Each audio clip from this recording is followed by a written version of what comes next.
seus resultados de manutenção está sendo difícil de alcançar?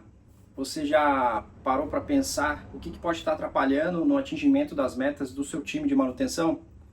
Quais são os fatores que influenciam para você e sua equipe não performar na melhor condição que se espera? Bom, meu nome é Diego, sou engenheiro de manutenção e gravo esses vídeos para a gente ter insights sobre manutenção industrial.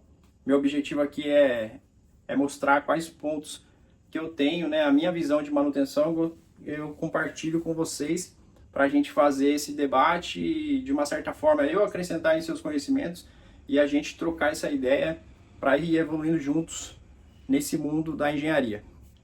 Hoje estou aqui para falar sobre o que podemos fazer para melhorar nossas equipes. Por isso peço para você 20 minutos da sua atenção para a gente divagar sobre equipes e você, após assistir esse vídeo, depois você pense em talvez trocar as peças do seu time, mexer em pessoas. Mas peço que a gente analisemos os seguintes pontos, né?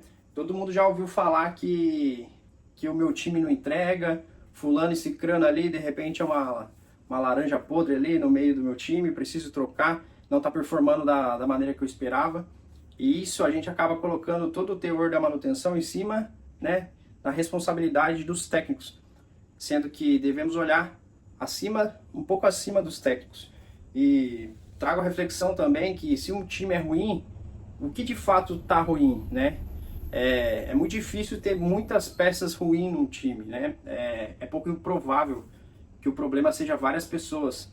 E quando a gente fala que a gente tem um líder e um time ruim, basicamente recai sobre esse líder a responsabilidade de extrair a melhor performance do time. Então, se o time não está performando, certamente o líder tem um viés ali, né, um ponto de oportunidade, né? Mas e aí? A gente sai trocando as peças, sai trocando o líder?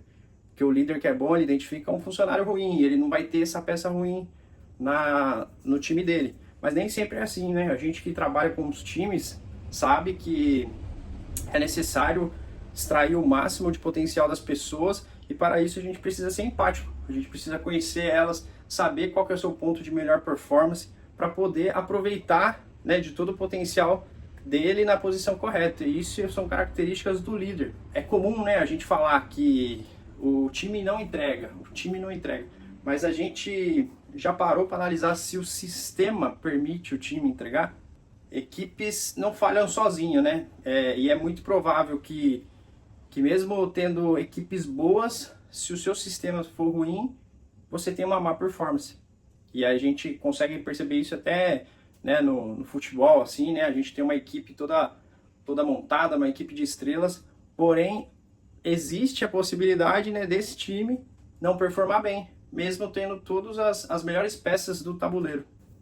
E por que geralmente a gente acaba culpando o time, né? Porque de repente já vem performando bem, mudou as peças, a gente culpa o time, né? Porque culpar o time é confortável, né? Tira essa obrigação de olhar com mais profundidade tudo que está acontecendo, né, em volta, né, no sistema, né? É fácil culpar as pessoas. Olhar o sistema exige muito método, muita maturidade, né? Ser sincero com tudo que está acontecendo para ver de fato aonde está o ponto falho. E a gente às vezes se pega pensando que antigamente rodava, com aquele time lá performava bem. E a manutenção não deve se escorar nesse tipo de situação, né? De ter pessoas chaves que fazem o sistema rodar.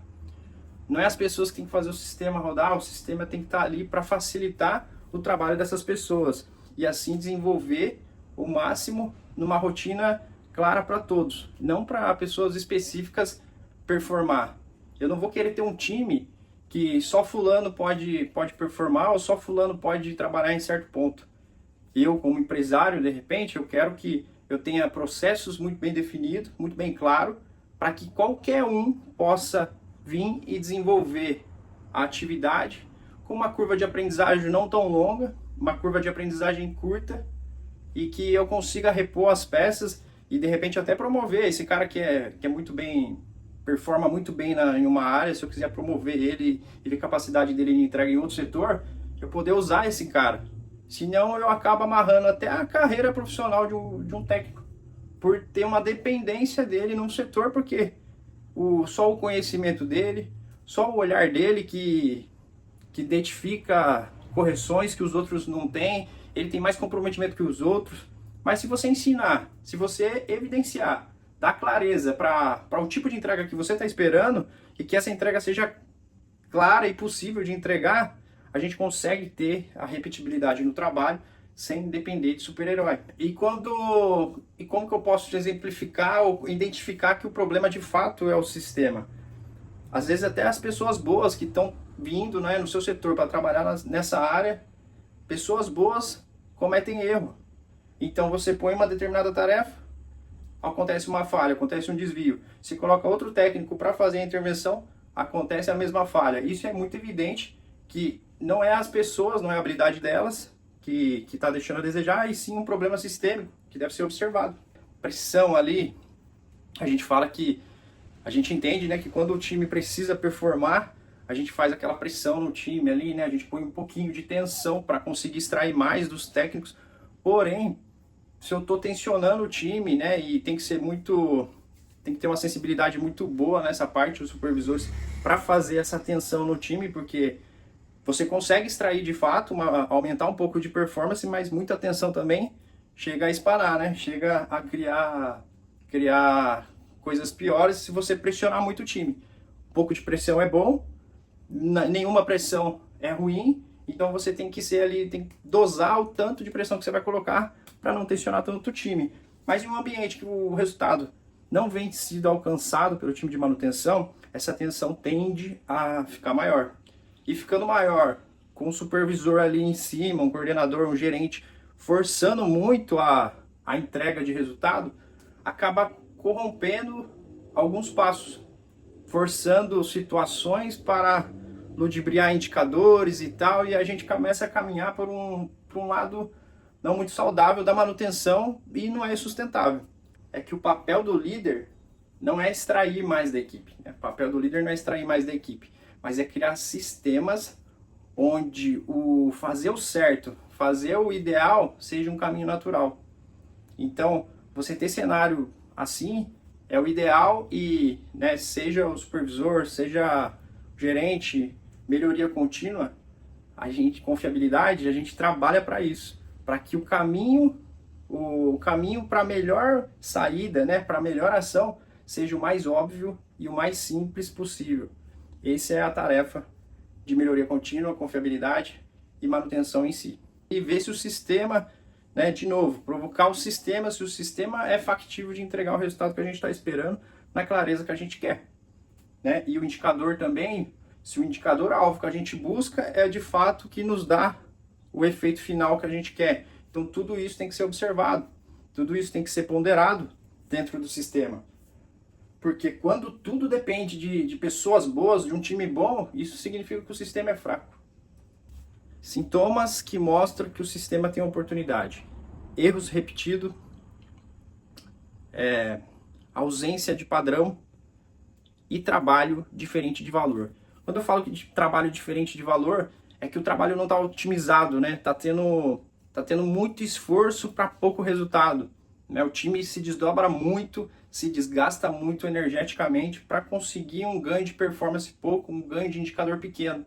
Então deve ser avaliado isso aí para a gente conseguir performar da melhor maneira e ganhar resultado com inteligência, com estratégia. E aonde que o sistema quebra? O sistema quebra quando as incertezas são grandes, né? Não existe a redução da incerteza, como falado no vídeo anterior. A liderança, né? A liderança operacional, né? A gente tem muitos líderes indo para frente de máquina ali no campo ali, fazendo uma pressão muito dentro da entrega, não se posicionando um pouco atrás para olhar o todo, e ela acaba entrando dentro da situação. E gestão de indicadores, né? E perseguir indicadores que de repente não é o que nos traz o objetivo, né? Não traz o resultado que a gente quer, ou são indicadores falhos, né? São indicadores fáceis de manipular de repente. Então, esse tipo, né, de situação força a gente caminhar para o modo de entregar um resultado verde, mas lá fisicamente, lá no campo, lá não está performando legal. E aí o que a gente faz, né, no meio desse cenário, né? O que é recomendado fazer, né? A gente precisa parar de perguntar quem que errou nesse momento. Nesse momento não é quem errou, né? É parar de perguntar quem errou, é criar padrão mínimo, né, de entrega ali, de performance solicitada, né? Eu quero minha entrega mínima, é isso. Se o meu técnico faz o a mais, ok, top, lindo, maravilhoso. Mas eu tenho uma entrega mínima que eu espero dali. Então, ter essa espera já pelo mínimo e tendo evidência ali, né, evidenciado para o técnico, o que você espera minimamente que ele entregue e você cobrar em cima disso, nada mais justo, né? Você cobrar pelo mínimo ali, ó. O mínimo que eu espero desse trabalho é isso, é essa condição. Eu não espero situação pior do que essa aqui. Então, minimamente, preciso que você entregue isso. E quando existe essa clareza, o técnico com certeza vai perseguir a entrega mínima e, no mais, entregar superior, porque ele também não quer ter trabalho, né? Ele não quer voltar a ter que refazer as coisas ou não quer que o trabalho dele seja colocado em xeque, né? Todo manutenedor quer sempre fazer o seu melhor e entregar o melhor trabalho possível para ir para sua casa dormir tranquilamente. Então, quando tem uma expectativa clara, a entrega é mais certa. E equipes boas existem em todo lugar, né? O que falta mesmo são sistemas onde corroboram com a performance dessas pessoas, né? Sistemas que permitem ela aumentar o potencial ou extrair todo o potencial desses técnicos. E um outro ponto crucial, né, quando a gente fala de sistema, é o aprendizado pós-falha. E isso, né, vou gerar um novo vídeo sobre isso, porque isso é um tema interessante também. É um tema que tem muito valor, tem muito ouro quando você sabe fazer os registros corretos de todas as intervenções que você teve, de todas as falhas que o seu time trabalhou horas e horas para descobrir uma resolução, só que sem registro, sem registrar todas essas falhas, acaba caindo na vivência só dos técnicos que participaram desse evento. Então, se você tem uma falha muito grande lá na sua área e só 3 ou 4 fulano que participou, quando ocorrer de novo, se não tiver o registro, quando ocorrer de novo, só quando esses 4 for acionado, que vai ter um direcionamento para a equipe que está no local conseguir resolver. E isso parece raro, mas eu acredito que aconteça com frequência, porque registrar, a cultura de registrar e consultar posteriormente é muito difícil, né? Pouca gente faz essa consulta posterior. Então, devemos registrar os históricos e consultá-lo e atuar de maneira para ganhar velocidade nas próximas vezes que esse episódio acontecer novamente. A palavra-chave aqui é que o padrão, né, ter coisas padronizadas, não engessa a manutenção. Ah, quer padronizar tudo, o Diego quer padronizar tudo. Não é isso. Padronização não engessa a manutenção. A padronização protege o resultado. Esse que é o foco. Se você parar de trocar pessoas e começar a evoluir sistemas, a confiabilidade deixa de ser promessa e vira consequência.